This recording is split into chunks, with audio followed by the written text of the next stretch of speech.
Kristo. Que Dieu bénisse l'église qui était venue depuis midi. Mungu abariki kanisa lilikuwa tangu midi Et en sa présence, na katika uwepo wake. croyez Muamini que tout ce que vous avez demandé, kwamba ile yote muliomba Dieu vous l'accordera.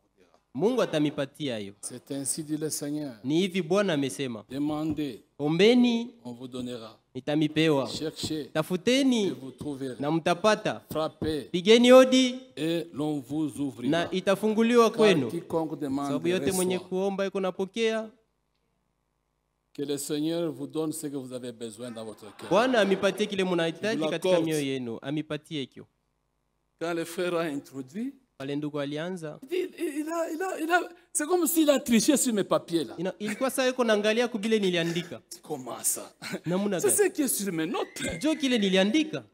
Voyez, quand nous prêchons, Kama tuko na ubiri, donc la parole de Dieu arrive. sema neno la Mungu liko nakuja. Et je crois que le Seigneur vous a déjà béni. Mimi naamini kwamba Bwana alisha kumibariki. Comme le frère l'a lu là dans Matthieu chapitre 13. Sasa ndugu alisoma katika Mathayo Voilà, 13. c'est le but de notre prédication. Ndio kifukuzio kia mahubiri Que yetu. cela puisse produire des fruits. Ile ipate kutoa matunda. On reviendra, vous verrez que c'est comme s'il avait déjà vu quand j'étais dans mon bureau ce que je vais prêcher. Mtaona kama saa Frère aliona vile Jean-Jacques, nilikuwa il termine ma naandika. prédication. Ndugu Jean nataka kumaliza mahubiri yangu. Soyez bénis. Mubarikiwe. Nous sommes dans les bons. Tuko mkitu kizuri. Dieu nous a fait grâce. Mungu alitufanyia neema. Comme je l'ai dit hier, Sasa vile nilisema c'est le jana, message principal. ndio ujumbe wa muhimu kabisa. C'est sa seconde venue. Ni kuja kwake kwa pili. Dans Apocalypse 22, Katika Ufunuo 22 au verset 17, shairi ya 17, l'esprit et l'épouse disent, Roho na bibi harusi wanasema, viens. kuja. Et que celui qui entend dise, Na yule mwenye kusikia aseme, viens. kuja. Et celui qui a soif, Na yule mwenye kuwa na kiu, vienne. aje. Et que celui qui veut Na mwenye kutaka, prenne de l'eau de la vie abebe maji ya uzima, gratuitement. ya bure. Rien ne se vend ici. Hakuna kia kuzisha hapa. Tout est gratuit. Yote ni ya bure. Soyez bénis. Mubarikiwe. Si dans votre cœur, vous pouvez dire, Seigneur, viens. Moyo wako unaweza sema Bwana kuja. Comme nous l'avons dit hier, Sasa vile tulisema jana, c'est une relation d'amour ni mapatano ya mapendo entre Christ et son époux. katikati ya Kristo na bibi harusi wake. Pensez une sœur qui est fiancée, sa fiancée lui dit, je viens à 16 heures. Fikiri dada moja alishachumbiwa, anasema mchumba wake anasema ninakuwa na saa ya 16h. Commence à se fâcher. Anaanza Kukasirika. Pourquoi il veut Tu venir? n'aimes pas sa fiancée. Ni kusema Quand on umpende lui dit mchumba wako, que sa akimwambia fiancée va venir, kwamba mchumba wako atakuja, elle est contente. anashikia Parce furaha qu'elle veut parler avec le fiancé. sababu atazungumza na mchumba Et wake. non seulement qu'il veut parler, Na sisi wenye kusema ici non seulement il nous parle, il Apa- nous dit qu'il vient nous chercher. asiseme tu nasi, lakini anasema anakuwa Soyez dans la kutafuta. joie. Muwe katika furaha. C'est pourquoi Ndio kwa sababu celui qui atteste ces choses dit, mwenye kushuhudia maneno haya anasema c'est l'époux. ni bibi harusi. Oui, je viens bientôt. Ndio niko nakuja bado kidogo. L'épouse qui aime, Bibi harusi mwenye il dit kupenda Amen. anasema amina. Viens Seigneur Jésus. Kuja Bwana Yesu. C'est ça la relation. Ndio mapatano ile. Que la grâce du Seigneur, Neema ya Bwana Jésus, Yesu soit avec vous tous iwe pamoja nanyi qui wote attendez sa seconde venue. wenye kungojea kuja kwake kwa pili. Dans l'état d'expectative, Mkuchunga mkongojea. comme un enfant qui attend Noël. Saa mtoto leo unachunga Noeli. On est là. Tuko pale. Nous sommes prêts que le Dieu nous parle. Tuko tayari Mungu aseme nasi. Et je vous invite maintenant à vous lever. Mimi namialika sasa kusimama bwima.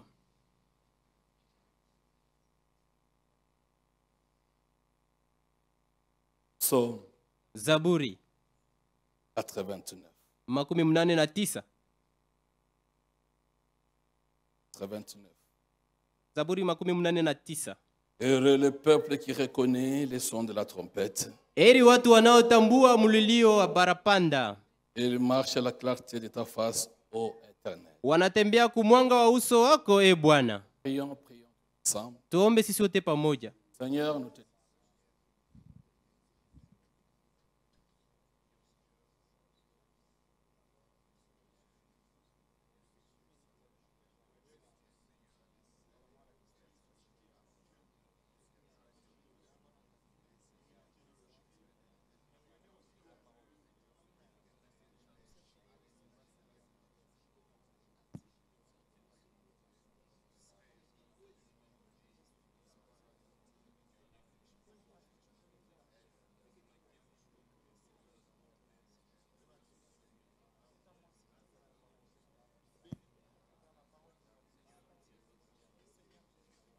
pensées. Nous avons ainsi prié Tunaomba hivi au nom de Jésus. kwa jina la Yesu Kristo. Nous te disons merci Seigneur Tunasema asante Bwana pour la grâce que tu nous as faite. juu ya neema ambayo unatufanyishia. L'église était déjà là depuis midi. Kanisa ilikuwa hapa tangu midi. Bénis mon frère Jean qui a conduit. Mbariki ndugu yangu Jean aliongoza, L'église qui a été réunie en ta présence. na kanisa ilikusanyika mwepo Comme wako. nous l'avons dit dans l'incite du Seigneur. Sasa vile tulisoma katika hivi Bwana amesema, Demandez, on vous donnera. ombeni na itapewa kwenu, Cherchez, vous trouverez. tafuteni na mtapata, Frappez, on vous pigeni ouvrira. odi na itafunguliwa Par kwenu. quiconque demanderait soit. Yeyote anayelomba iko Accorde à napokea. tes enfants les désirs de leur cœur. Uwapatie watoto wako kutaka kwa mioyo yao, Pour que leur joie soit parfaite. ili furaha yao ikamilike. Bénis-moi qui va parler maintenant. Unibariki mimi nitasema sasa, Et circoncis ma langue. na utairi lulimi Et je lwangu, puisse parler pour l'édification. ili nipate kusema njoo ya Déjà kujenga. dans la lecture de l'introduction, Tangu kusoma kwa kwanza nous avons été déjà bénis. tulishabarikiwa. Et nous remettons seulement ce culte en ta toute puissante main. Tunaachilia hii ibada mikononi Conduis toutes mwako, choses jusqu'à la fin. ongoza vitu vyote hadi mwisho. Demandons ici, Tunakuomba hivi au nom de Jésus-Christ. kwa jina la Yesu Kristo, Amen. amina.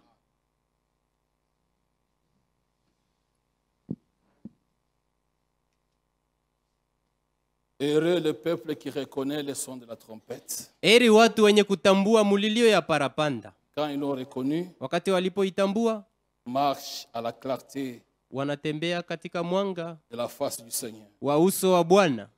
La parole de Dieu, c'est une lampe qui nous éclaire. Neno la Bwana ni taa yenye kutuangazia. Dieu nous a fait grâce. Mungu alitufanyia neema. Nous avons reconnu le ministère de Malachie Tulitambua huduma wa Malaki 4:5 hadi 6, et celui de Matthieu 24, 45 Na- à 40. ya Mathayo 24, 45 hadi 47. Ça s'appelle la grâce Inaitwa neema, de reconnaître ce que Dieu est en train de faire dans votre jour. kutambua kile Mungu iko nafanya mwakati wako. Citation de frère Franck. Mahubiri ya ndugu Frank, Il y a seulement 7 étoiles dans la main droite de Dieu. mumukono ya kuume ya Mungu muko paka manyota 7. S'il y a un 8e, Kama kuna kwa nyota ya 8, c'est dans la main de l'ennemi. heko mumikono ya adui, Mais dans la main droite de Dieu, lakini mumukono ya kuume ya Mungu il y a 7 étoiles. muko manyota Et 7. le 7e, Na ile ya 7 dans cet âge de la Odyssée, muki kizazi cha Laodikia c'est William Marion Branham. ni William Marion Branham.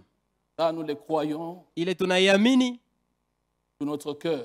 ndani ya moyo wetu. Ce n'est pas qu'il est un Américain. Haina kusema njuu yeye ni wa Non, Amerika. non. Hapana, C'est l'accomplissement de la parole, comme nous l'avons dit mercredi. ni kutimilika kwa jeudi. neno, sawa vile tulisema mkazine. Et ce message, Na hii ujumbe c'est un message scripturel. ni ujumbe ya mumandiko, Elle est conforme à la Bible. inapatana na Biblia.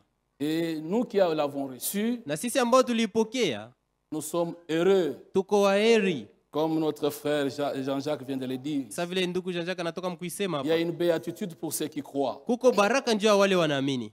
Dans Matthieu chapitre 10, Katika Mathayo 10 là il est dit ceci. pale imesemwa hivi, Matthieu 10, Mathayo 10 versets 40 à 41. shairi ya 40 hadi 41. C'est lui qui reçoit un prophète en qualité de prophète, Yule anampokea nabii kama nabii recevra une récompense de prophète. atapokea malipo ya nabii. Celui qui reçoit un juste en qualité de juste Ule anapokea mwenye haki kama mwenye haki recevra une récompense de juste. atapokea malipo ya haki. Et quiconque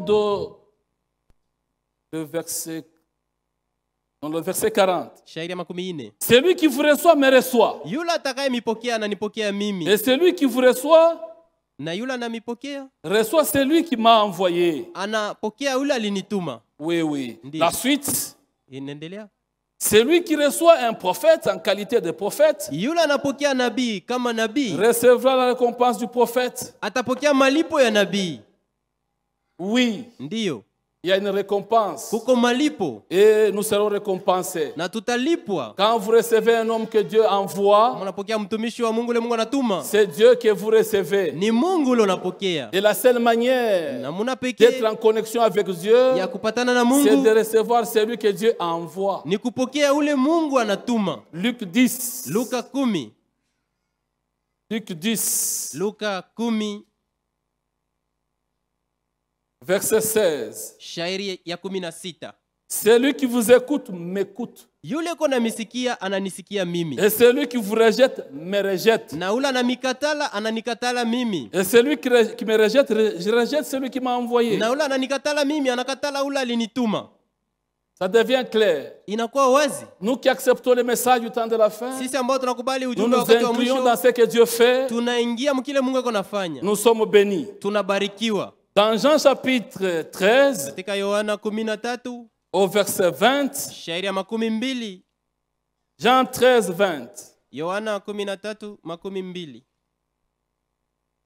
En vérité, je vous le dis, Kweli kweli ninawaambia, celui qui reçoit celui que j'aurais envoyé, yule atapokea yule ambaye namtuma, me reçoit. ananipokea mimi. Et celui qui me reçoit, Na yule ananipokea mimi, reçoit aussi celui qui m'a envoyé. anapokea yule alinituma. Soyez bénis, Mubarikiwe, puisque vous avez accepté les hommes que Dieu a envoyés. kwa sababu muliitika watu wale Mungu alituma.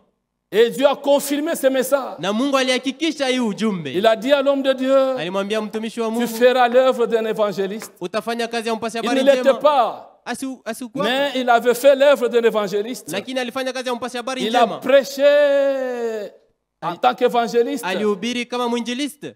Il a fait le tour du monde avec la campagne de guérison. Alitembea ulimwengu nzima na kuponya watu. Et Dieu a témoigné Na Mungu alishuhudia sur son homme, sur le serviteur de Dieu. juu ya ule mtumishi wa Mungu. À Durban ici, Huku kudirban, il a prié pour un paralytique. aliombea mtu mwenye kupoza, Il s'est relevé akalamuka pale pale. et beaucoup de gens ont été touchés par cela. Na watu wengi waliguswa na Et ile. l'onction était sur l'homme de Dieu. Na upako ulikuwa juu ya mtumishi wa Mungu. Il a dit, est-ce que vous croyez que Jésus-Christ va vous guérir? Je, mnaamini kwamba Yesu Kristo atamiponya? Recevez votre guérison. Pokea uponyaji wenu. Puisque Dieu accompagnait son serviteur, Kwa sababu Mungu alikuwa anamshindikiza mtumishi on a wake. ramassé 7 camions de béquilles. Walilokota magari 7 ya Et le mabeki. matin Na asubuhi, suivant, asubuhi on ilifuata a fait le tour de la ville de Durban. walizunguluka Et mudirba on a yote. chanté, Wakaimba Yesu Kristo ni sawa sawa. Jésus-Christ est le même hier, Jana, hier, leo, aujourd'hui na milele. et éternellement. Et le maire de Durban a dit, Na ule maire on n'a kudirba jamais akasema, vu ça. hatuyaona kama mambo ya hivi. Réellement, Dieu a confirmé son Kwa serviteur. kweli Mungu anamhakikisha mtumishi wake. Ce n'était pas Dieu seulement qui confirmait son serviteur. Haikuwa mpaka Mungu alikuwa anahakikisha Il mtumishi confirmait wake. que sa parole qu'il a donnée est vraie. Na hakikisha pia kwamba neno Si lake vous linaleta recevez ni un ya kweli. prophète en qualité de prophète, Kama unapokea nabii vous kama nabii, recevrez la récompense du prophète. utapokea malipo ya nabii. Elle n'est pas moindre. Hein? Haina Vous kidogo. allez partager avec lui. Utagawanya pamoja C'est naye. pourquoi je dis, Ndio kwa sababu nasema vous êtes heureux. muko wenye heri. Un deuxième témoignage. Ushuhuda wa pili, L'homme de Dieu, mtumishi wa Mungu avec le discernement messianique, na kupambanua kwa kimesia c'est terrible. ilikuwa ya nguvu. Quand il tourne le dos, Wakati anageuka il te dit tu as un cancer. anakwambia sasa kuna kansa Et tu as été voir un médecin tel et na tel et ulienda tel. kuona munganga fulani Là, on fulani. t'a envoyé dans un tel hôpital. Ce Walikutuma n'est kwa pas ce que vous hospitali voyez fulani. ici. Haina bibi unaona Non, humu. les choses vraies. Vitu vya kweli. Et ce médecin-là, on cite même son Na nom. ule munganga anatata njina Et il yake. prononce, il dit, Anasema, si c'est vrai, ma soeur, lève-toi. Kama ni vya kweli, Et dada quand il lamuka. se lève, il dit, Kama analamuka. ainsi dit le Seigneur, Sema, hivi Bwana amesema, rentre, tu es guéri. rudia unaponywa. Notre Dieu Mungu wetu a confirmé alihakikisha que ce message est kwamba vrai. hii ujumbe ni ya kweli. Ce message est vrai. Hii ujumbe ni ya Vous kweli. qui l'avez reçu, Mwe pale mulipokea, vous êtes bénis. muko benye kubarikiwa. Un autre témoignage. Ushuhuda ingine Il avait écrit au dos de la Bible aliandikaka kumkongo ya Biblia que ça sera dans certaines villes kwamba itakuwa mumuji fulani où il y a des arbres mule mtakuwa miti et il y aura un garçon de 13 ou 15 ans qui sera Kutakuwa- tamponné kijana wa umri ya miaka 13 atagongwa et il va se relever après l'accident. na atalamuka kisha kugongwa.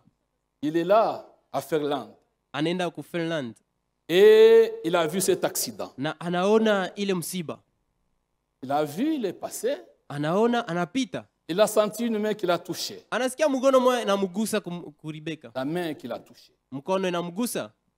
Il a dit, quelqu'un m'a touché. Le regard, il n'y avait personne. Mtu mwana anigusa, anaangalia Il a kuna mtu, compris que c'est le Seigneur, anaelewa kwamba ni c'est Bwana, l'ange de l'Éternel. ni malaika wa Bwana. Il a regardé au Akaangalia dos du livre de la Bible. kule kumkongo ya Biblia yake, Exactement, c'était cet endroit-là. ilikuwa ni ile fashi.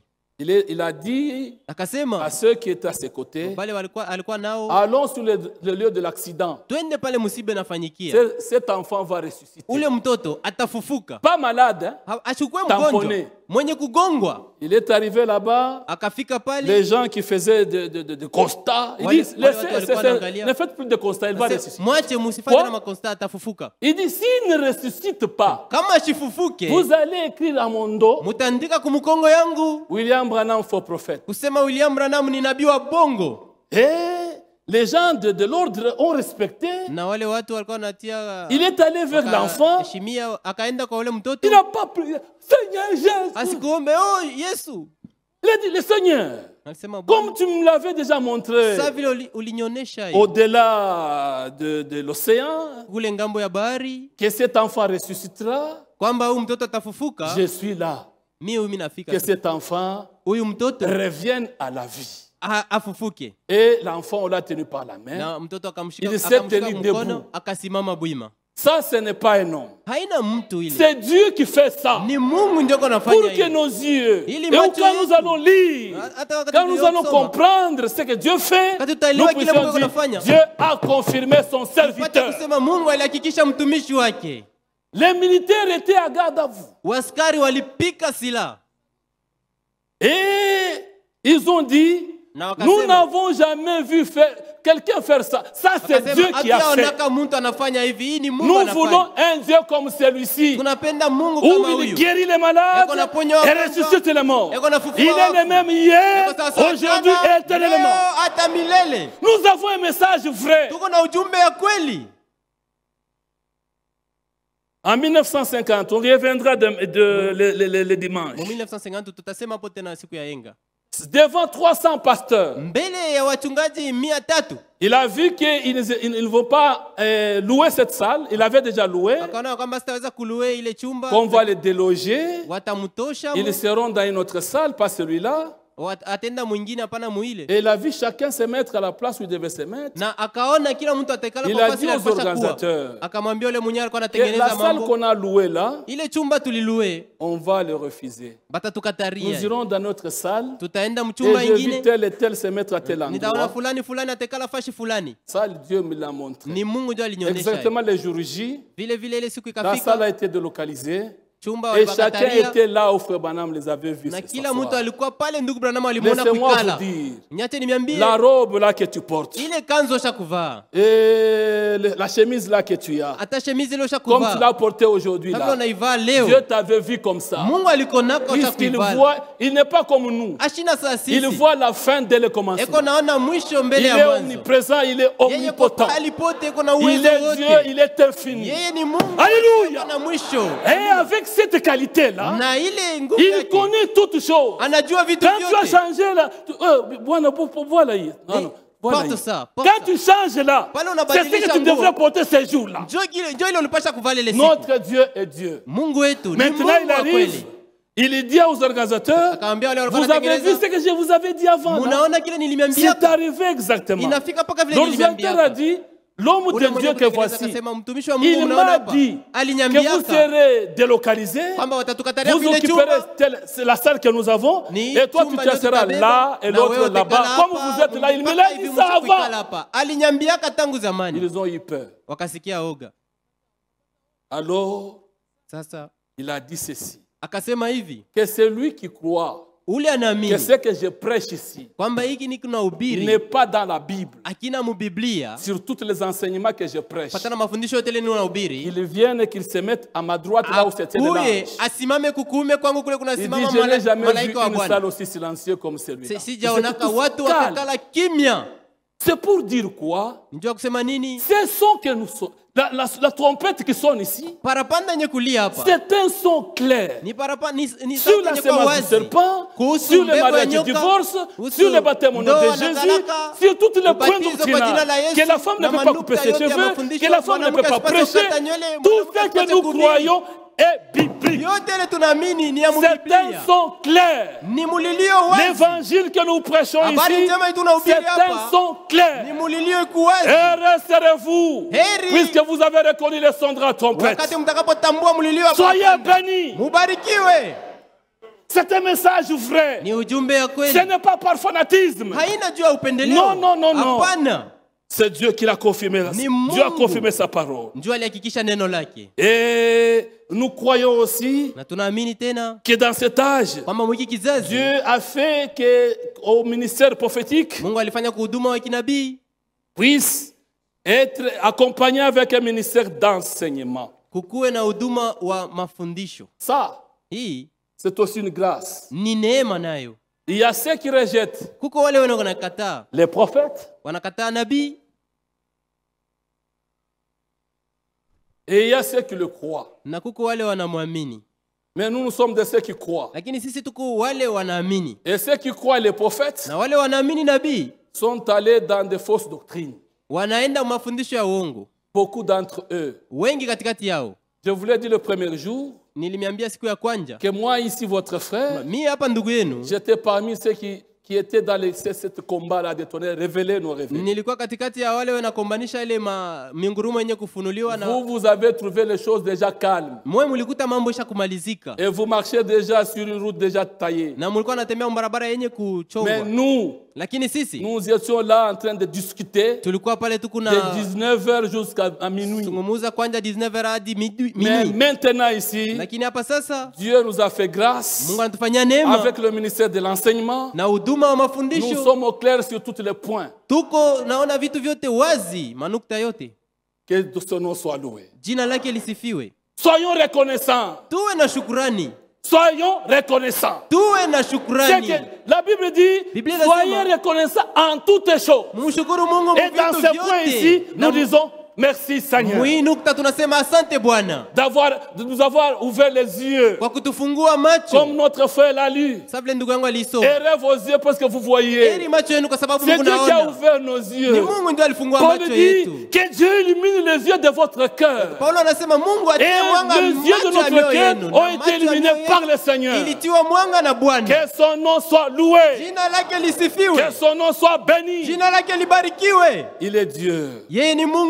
Il est Dieu qui nous a ouvert les yeux.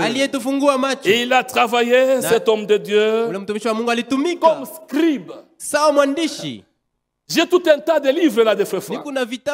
Les christianismes traditionnels. Apocalypse chapitre 10. Les livres d'Apocalypse. Mais ce qui est frais parfois, c'est le christianisme traditionnel. Là où est étalé toutes les doctrines. De la justification du baptême du Saint-Esprit. Je vous recommande ces livres. Allez lire cela. Apocalypse. Mariage, problème ancien. Et si je vous faisais la liste là, je le ferai dimanche. Pour que ceux qui nous suivent qu'ils sachent aussi que nous ne sommes pas fanatiques de France. Il est réellement un docteur. Il est réellement un enseignant de la parole. Nous sommes dans les bons. Jean, nous sommes dans les bons. Nous sommes éclairés sur tous les points doctrinaux. Nous disons encore que son nom soit loué.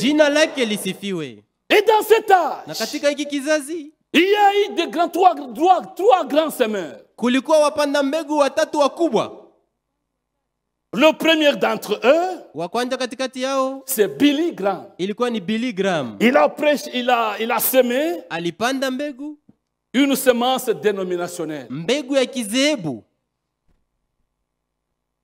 Et ça s'est répandu sur le monde. Dans le monde entier. Le maître semeur, de ce temps-là, de la semence dénominationnelle, il s'appelle Billy Graham. Les églises froides et formalistes. Ou quand vous dites Amen, tout le monde tourne. Comme les Ngarangas. Le diacre là, il a un papier qui fait silence. On fait de la bruit, on tourne, silence. Ce sont les églises froides. On ne peut pas dire Amen, Alléluia là-bas. Et le maître semeur, c'est Billy Graham. Et ça a produit selon leurs espèces. Na ilitoa kufatana na aina yao. Et un autre grand semeur, na mwingine mpanda mbegu mkubwa, c'est Oral Roberts. Ni Oral Robert. Le Oral ici, Robert, huyu Oral Robert, il est un semeur de semences pentecôtistes. Yeye ni mpanda mbegu ya wa Pentecoste. Il est vrai que dans le Ria Souza, ni kweli mubarabara ya Suza, il y a eu un grand réveil en 1906. Mulikuwa amsho kubwa mu 1906. Et c'est suite à cet réveil, na nikutokia ile amsho, il y a eu aussi Oral Roberts, kukakuwa tena Oral Robert, qui a répandu cela, cette semence, ule alizambaza ile mbegu, pour les parler en langue, pour les... On peut sauter encore. On peut dire Alléluia et Amen. On peut chanter. On peut danser. Et cela aussi a produit des fruits. Et c'est parti dans le monde entier. Et ensuite, il y a eu aussi un grand semeur. Et celui-là aussi, il a eu de la semence. Et son nom, c'est William Branham. Ni William Branham. Un grand semeur. Mpanda mbegu mkubwa. Il a semé alipanda la parole de Dieu. Neno la Mungu. Original. La kumwanzo la kweli. La parole de Dieu originale. Neno la Mungu la kweli. Et c'est pourquoi dans la brochure on a dit parole parlée. Neno lililo neno. Et la semence original. Ndiyo mbegu ya kweli. Le maître semeur, ule mpanda mbegu, il s'appelle William Marion Branham. Jina lake ni William Marion Branham. Psaume 126. Zaburi 126. Au verset 5. Shairi ya 5. Il est dit ceci. Imesemwa hivi. Ceux qui sèment avec larmes, wenye kupanda na machozi, moissonnera avec chant d'allégresse. Watavuna na nyimbo za shangwe. Celui qui marche en pleurant, mwenye kutembea na kulia, quand il porte la semence, wakati anabeba mbegu, revient avec allégresse. Anarudia na shangwe, quand il porte les gerbes, wakati anabeba masuke. Et ce message na hii ujumbe a été semé ilipandwa par Malaki 4, na Malaki 5, 6, qui est le messager d'Apocalypse 3:14. mwenye kwa mjumbe wa Ufunuo 3:14. La parole sans mélange, neno bila mchango, elle a été semée. Ilipandwa. Continuons à les semer. Elle produira des fruits. Itatoa matunda. Toi et moi, wewe na mimi, nous sommes le produit du semence parole. Matokeo ya mbegu neno. Oui. Ndio. Nous sommes cette produit. On a semé dans le monde. Jusqu'à Likasi.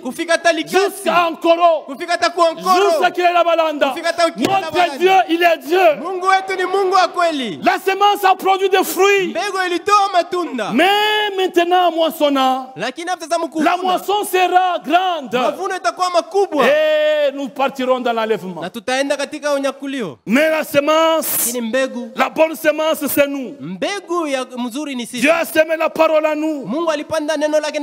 C'est pourquoi j'ai aimé quand le frère a dit, il a pris Matthieu chapitre 13. Allons-y et voyez comment la continuité du pensée que frère Jean-Jacques a introduit. Le maître semeur, il a semé la semence parole. Alipanda mbegu neno. Son nom c'est William Marion Branham. Jina lake ni William Marion Branham. Ça s'est répandu dans le monde entier. Ikaenda ulimwengu nzima. Je vous lirai cela le dimanche. Nitamisomea siku ya enga. Que frère Frank était aussi baptiste. Naye alikuwa wa Il a cru et converti. Aliamini na il a reçu la bonne semence. Akapokea mbegu nzuri. Et c'est pourquoi il répand aussi. Ndio kwa sababu naye kuna izambarisha. Nous avons la semence. Tuko na mbegu. Niko na mbeko. C'est que je suis en train de semer, c'est la semence. Est-ce que vous comprenez? 2 Corinthiens 9:10. Apprenez quelque chose ici. 2 Corinthiens 9:10. Avant qu'on arrive à l'écriture que frère Jean-Jacques a lu. Romains 9. Le verset 10. Oh non, je suis dans 1 Corinthiens. J'ai dit c'est quoi ça? Mettez ça au tableau là pour nous vite. Romains 9. Verset 10. J'ai dit Romains. Non, non, 1 Corinthiens. Qu'est-ce qu'il y a? Ni Wakorinto wa pili. C'est 1 Corinthiens 9. Wakorinto wa kwanza 9. C'est le verset 10. Shairi ya 10. Je lis. Naisoma.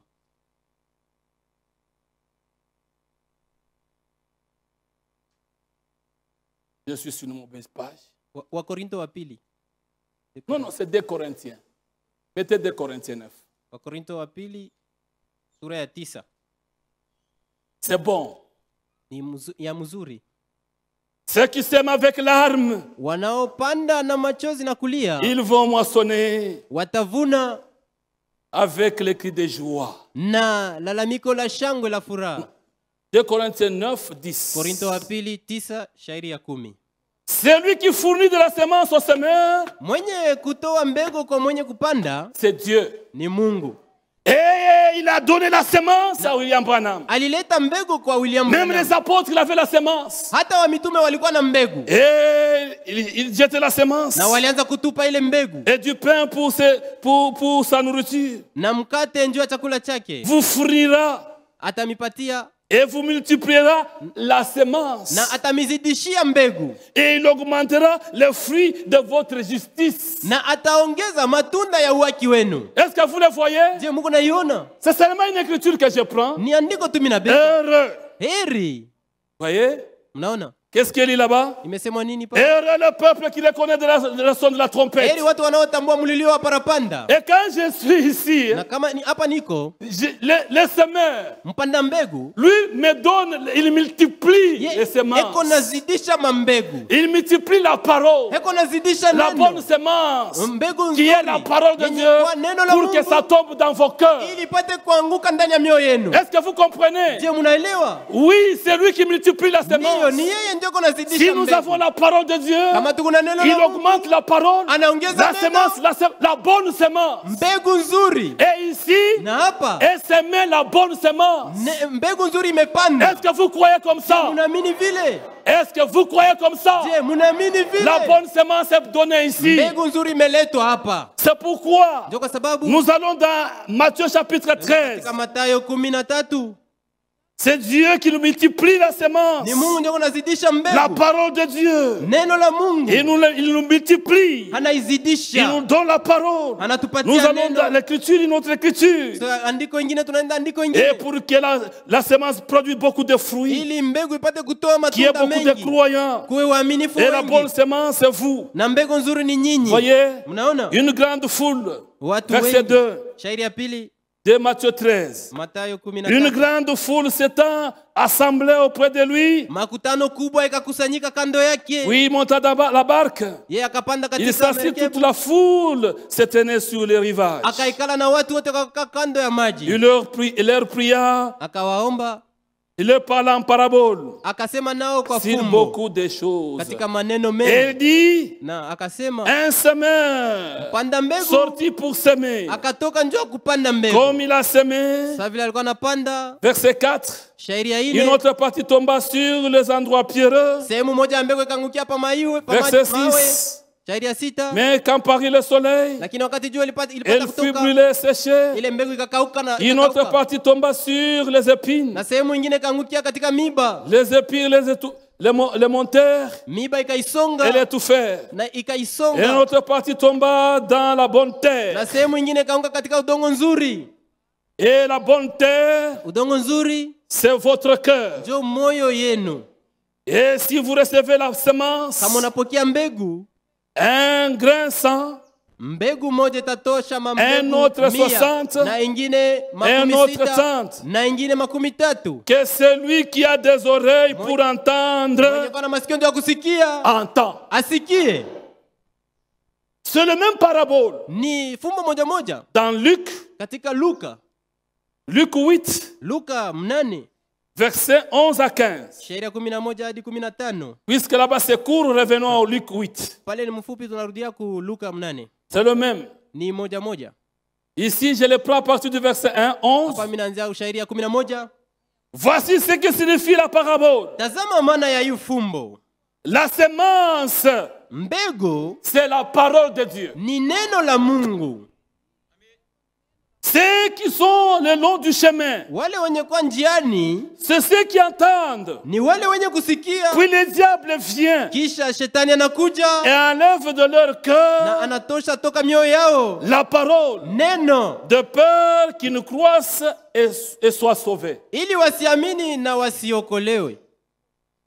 Ça s'explique. Pourquoi? Si seulement tous ceux qui ont cru ce message depuis qu'on l'a semé ici, nous ne serions pas dans le nombre que nous sommes ici. Beaucoup sont partis, ils sont découragés, beaucoup ont abandonné. Ils ont reçu la parole avec joie. Je vois un autre même enlever son mouchoir. Il le met en l'air, il souffle un peu comme ça, il dit Alléluia. Mais il n'est plus avec nous ici. Pourquoi? Il a entendu la parole et avec joie.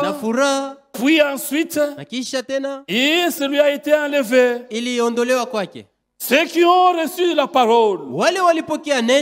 Verset 13. Sur le roc. C'est ceux qui lorsqu'ils entendent la parole, ça ne donne pas les racines. Ils croient pour un temps et ils succombent au moindre de la tentation. Lui aussi était dans la joie. Je le vois peut-être là-bas sauter, dire Amen, Alléluia. Il a marché avec nous 6 mois. Et il était à l'hôpital, personne n'est venu, ni les diacres, ni les anciens.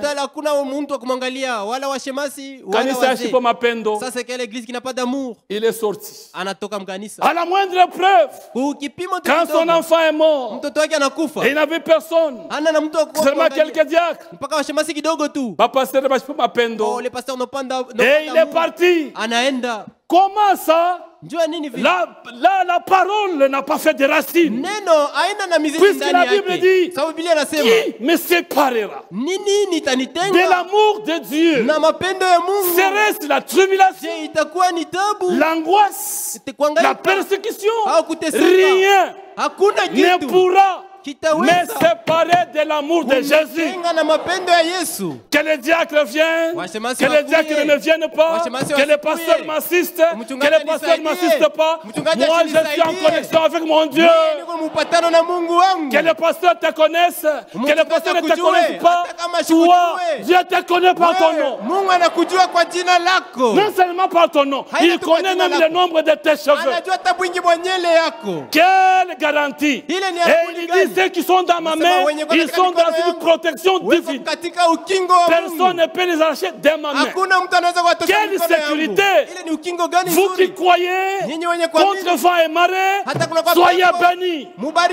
La parole a porté des racines. Mais sur les rocs,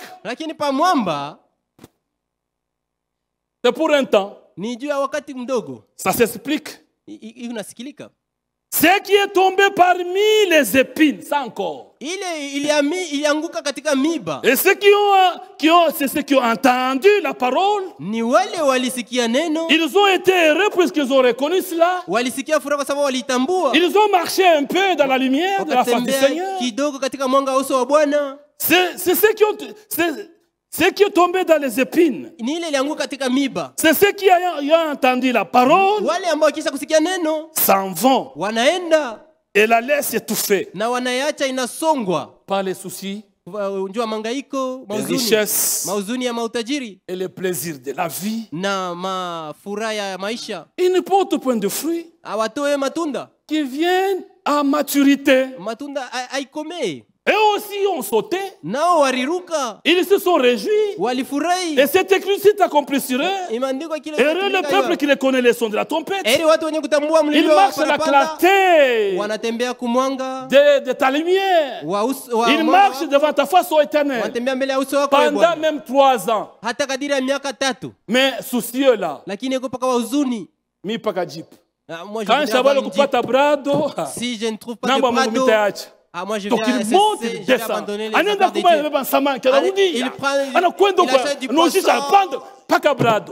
il veut se m'acheter un Prado. C'est Dieu qui donne. Contentez-vous de ce que vous avez.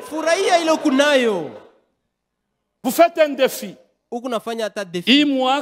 Cette année, si je suis toujours locataire, avec cet investissement, moi je vais abandonner les affaires de Dieu. Oh Dieu, je voudrais que tu me vois. Jette un coup d'œil sur moi. L'année passe. Ceux qui venaient dans les wagons, les maïmaï ont pillé ça. Oh! Qu'est-ce que j'avais dit? J'abandonne. Notre Dieu ne sait pas de défi.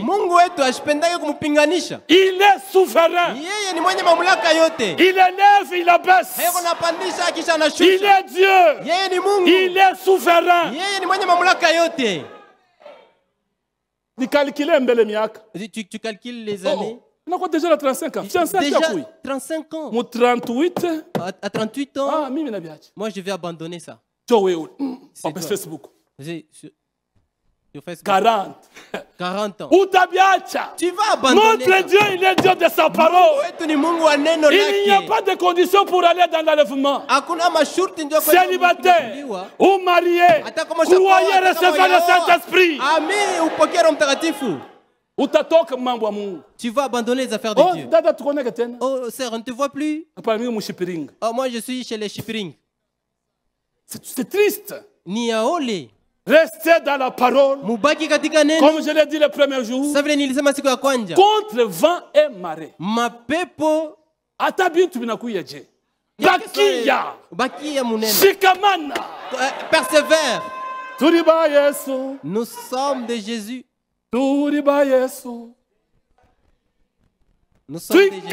Tu calé. Alléluia. Persévérant, Jésus. Restez dans la parole. Les épines. Les soucis de la vie. Oh, Maya Sasa. Oh, c'est de l'eau pure. Oh, ton mari travaille chez les Chinois. $300. 300 000. Tu voudrais qu'il achète le $1800 par mois. Tu m'as dépensé. Le pain comme celle que notre Dieu t'aide. Arrêtons de nous soucier. Jésus revient bientôt. Jésus vient. Soyons sobres en toutes choses. Les soucis de la vie. C'est compliqué, c'est très compliqué, même pour ceux qui en ont. Il voudrait se ajouter. Il commence même à forcer ça dans Jésus vient. Ça suffit, il est pas. Tu peux en vendre pour acheter d'autres. Tu commences à forcer pour mettre ça dans la valise. Arrête ça. Tu as un véhicule. Une autre marque. Une grosse Jeep là. Non. Jésus vient. Soyons sobres en toutes choses. Qu'est-ce qui étouffe? Les soucis de la vie. Père, nous prions au nom de Jésus. Tu t'endors. Nous mangeons au nom de Jésus. Tu n'as plus la vie de prière. Tu as arrêté la vie de prière. Tu ne restes qu'à l'écran. Tu ne fais que suivre des novelas. Série 1 comme frère Jean a dit. Ils mettent un épisode pour mettre encore de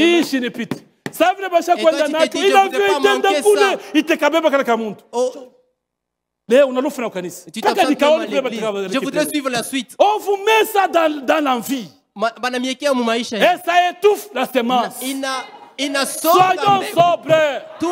Soyons sobres en toutes choses. Ta télévision est devenue une malédiction.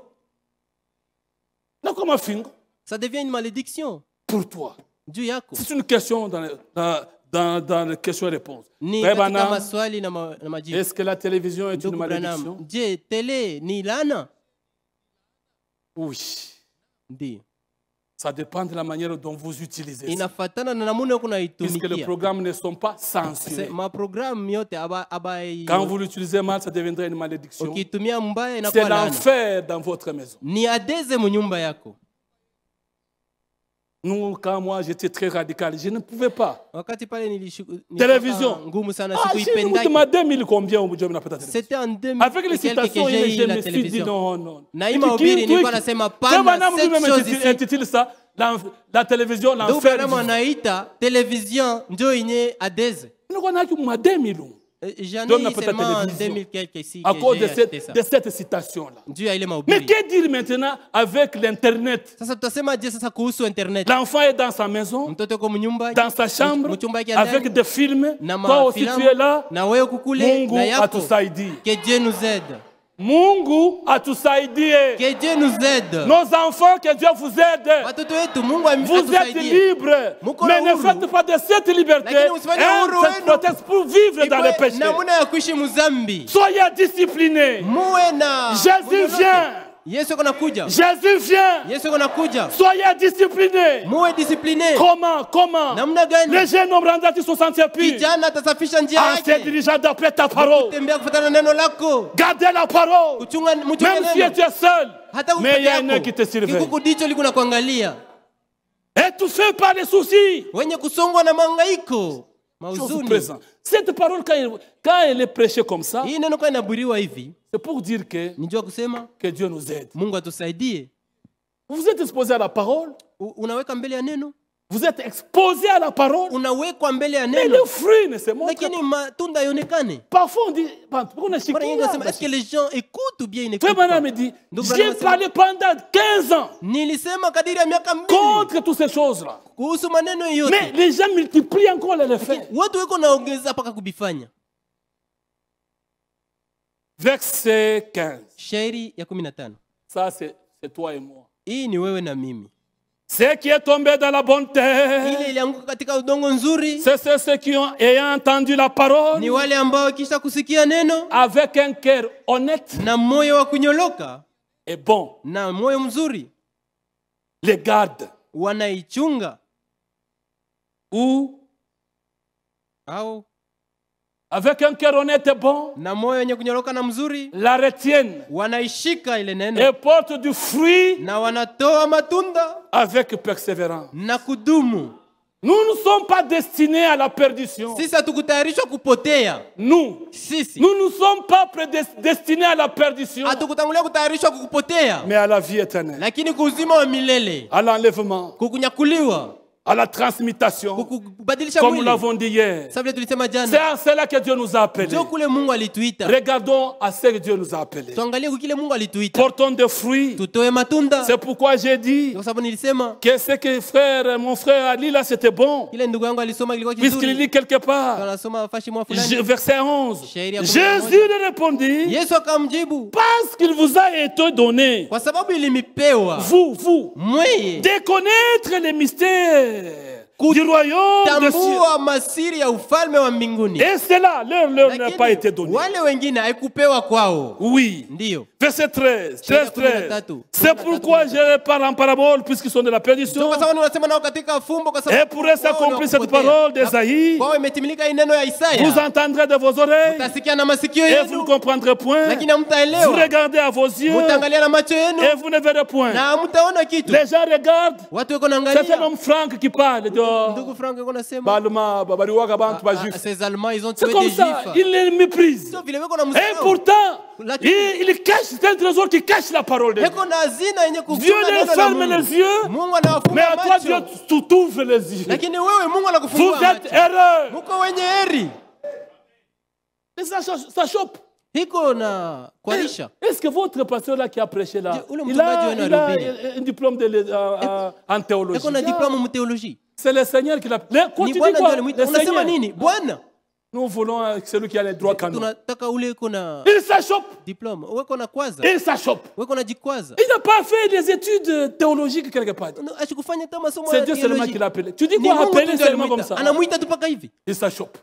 Si Dieu t'ouvre les yeux, quelqu'un qui prêche là, c'est un homme de Dieu, tu es heureux. C'est une bénédiction. Ni baraka. Quand Dieu vous ouvre les yeux et vous reconnaissez que dans cet homme de Dieu, c'est Dieu qui me parle. Vous êtes heureux. Les autres, Dieu leur ferme les yeux. Ils regardent le nombre de diplômes. Ils regardent, oh, il a été en Amérique. Non seulement ça, il a étudié d'abord à Bruxelles. Là, il a obtenu tel diplôme. Je viendrai écouter demain. Ce n'est pas ça. La Bible dit au verset 15, car le cœur de ce peuple est devenu insensible. Ils ont endurci leurs oreilles. Ils ont fermé leurs yeux. De peur qu'ils ne voient de leurs yeux et qu'ils n'entendent de leurs oreilles. Qu'ils ne comprennent pas de leur cœur et qu'ils se convertissent. Et que je les guérisse. Ça c'est Dieu. Puisque quand vous comprenez, l'être de Dieu, c'est comprendre ce que Dieu fait dans son royaume. Et quand vous êtes né de Dieu et vous comprenez ce que Dieu fait dans son royaume, il est obligé de te sauver. Mais ils sont fermés pour de peur que je ne les guérisse. Mais heureux. C'est là où dit Jean-Jacques ici était dans mon bureau. Heureux sont vos yeux parce qu'ils voient. Est-ce que vous voyez? Vous êtes heureux. Et vos oreilles parce qu'ils entendent. Je vous donnerai des bergers selon mon cœur. Ils vous paieront avec justice, avec sagesse, avec intelligence. Ils vous diront, voici le chemin. Marchez-y. Soit vous irez à gauche, soit vous irez à droite. Je vous donnerai les bergers selon mon cœur. Quand vous voyez cela, vous acceptez cela, vous êtes bénis. Heureux sont vos yeux. Je vous le dis en vérité, beaucoup de prophètes et des justes ont désiré voir ce que vous voyez et entendre ce que vous entendez. Ils n'ont pas entendu. Les sceaux. C'était scellé. Même du temps de Paul, scellé. Toutes les actes scellés. C'est à la fin ici, à la fin de l'âge, que Dieu a révélé ce qui était caché dans les sceaux. Le mystère de la piété et le mystère de l'iniquité. Frère Branham dit, si le Saint-Esprit s'il n'était pas venu à midi, j'allais commettre une erreur grave. Car j'avais déjà sur mes notes que le cavalier là, c'est Christ. Mais quand il est venu, il m'a dit, ce n'est pas Christ, c'est l'antichrist. Et c'était comme ça jour après jour. Il recevait la révélation, le deuxième sceau, comme nous voyons dans l'écran là. Frère, dans cet âge, Dieu a fait de grandes choses. Les sons ont été brisés et révélés.